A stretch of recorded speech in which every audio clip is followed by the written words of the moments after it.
dipersembahkan oleh Bank BRI. Pemirsa, terima kasih Anda masih bersama kami di Tafsir Al-Misbah. Tadi kita akan menjawab pertanyaan yang Mbak Wanda, Pak, bahwa begitu banyak sekarang tafsir atau arti-arti dari ayat Al-Quran. Apakah kita harus cukup mempelajari itu atau kita harus mempelajari bahasa aslinya ya? Bagaimana? Satu hal dulu,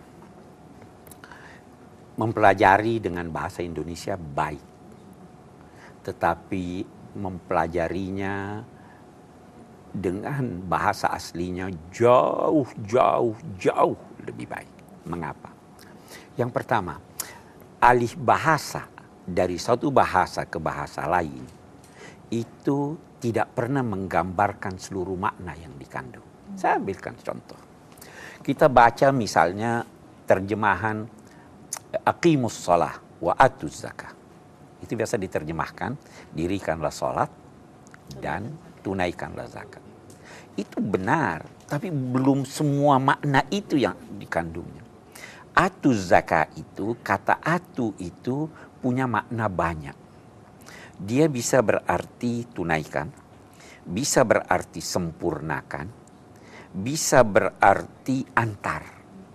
Jadi kalau Anda berkata tunaikan, apa di situ sudah tergambar kata sempurna? Belum. Apa di situ sudah tergambar makna mengantar? Belum. Kalau setiap kata itu seperti wadah. Ini cangkir wadah.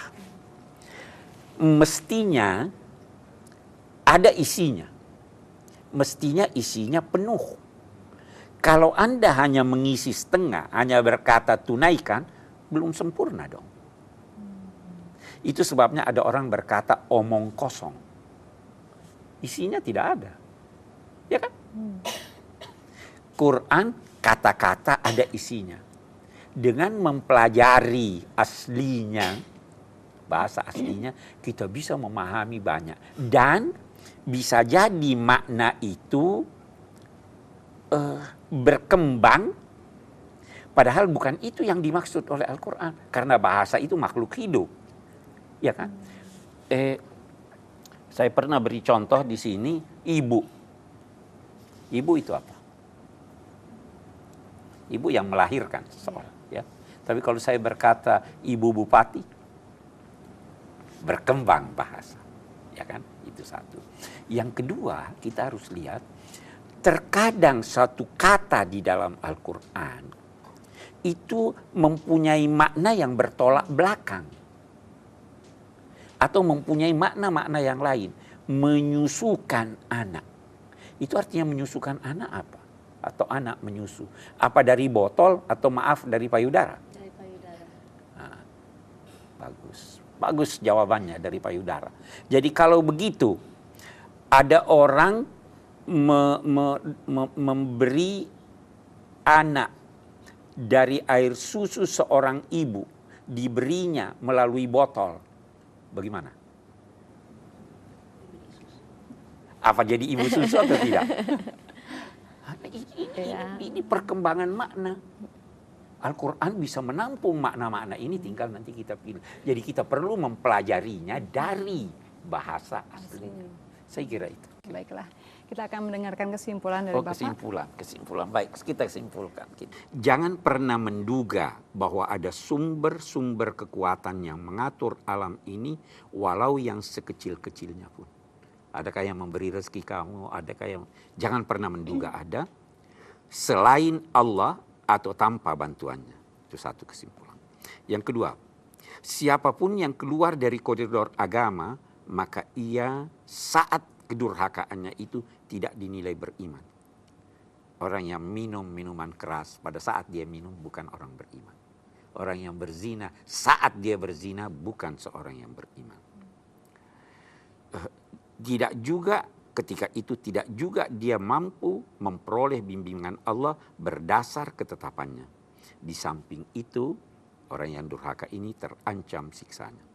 Yang ketiga, Allah yang wajar bahkan yang wajib diikuti dan dipatuhi.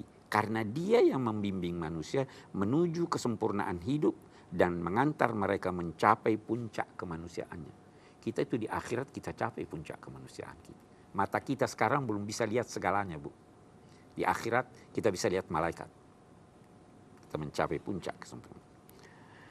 Dia, Allah, yang demikian itulah sifat dan bimbingannya yang lebih wajar diikuti, bukan manusia. Bahkan manusia mendapatkan kesempurnaan hidup bahagia di akhirat nanti. 4. Kebanyakan mereka yang mempersekutukan Allah hanya mengikuti prasangka-prasangka tanpa dasar. Tidak ada dasarnya.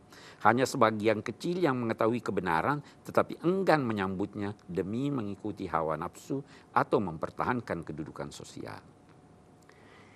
Kepercayaan atau akidah harus berdasarkan suatu pengetahuan yang pasti.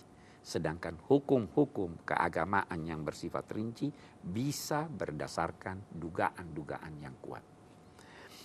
Tidak wajar ada keraguan menyangkut kebenaran Al-Quran, karena bukti-bukti rasional dan emosional menyangkut kebenaran sumber dan kandungannya sedemikian jelas. Al-Quran mengandung informasi dan petunjuk yang sangat agung dengan redaksi yang memesona para sastrawan lagi menantang siapapun yang meragukannya walau hanya membuat semacam satu surah singkat yakni terdiri dari 3 ayat. Keenam, semua ajaran yang dibawa oleh rasul-rasul sejak Nuh sampai Nabi Muhammad sama dalam prinsip-prinsip akidah dan syariat serta akhlaknya. Semua mengajarkan kebenaran, semua mengajarkan harus hormat pada orang tua, semua itu sama. Tetapi dalam rinciannya bisa berbeda-beda. Tidak bijaksana, bahkan merupakan satu kepicikan menolak dan membenci sesuatu sebelum jelas duduk persoalannya. Tidak bijaksana, picik. Barang siapa yang bersangka buruk pada seseorang yang dikenal baik, maka dia dapat menzoliminya. Dan barang siapa yang bersangka baik kepada sesuatu yang dikenal buruk, maka dia berpotensi besar untuk ditipunya. Saya kira itu kita bisa. Baik, alhamdulillah selesai sudah pertemuan kita hari ini. Terima kasih. Terima kasih udah diundang. Sama-sama, sukses terus ya. Sama-sama, terima kasih. Pemirsa, terima kasih atas kebersamaan Anda. Insya Allah besok kita akan jumpa lagi. Semoga pertemuan kita hari ini bisa membawa hikmah bagi kita semua. Wabillahi taufiq wal hidayah. Wassalamualaikum warahmatullahi wabarakatuh.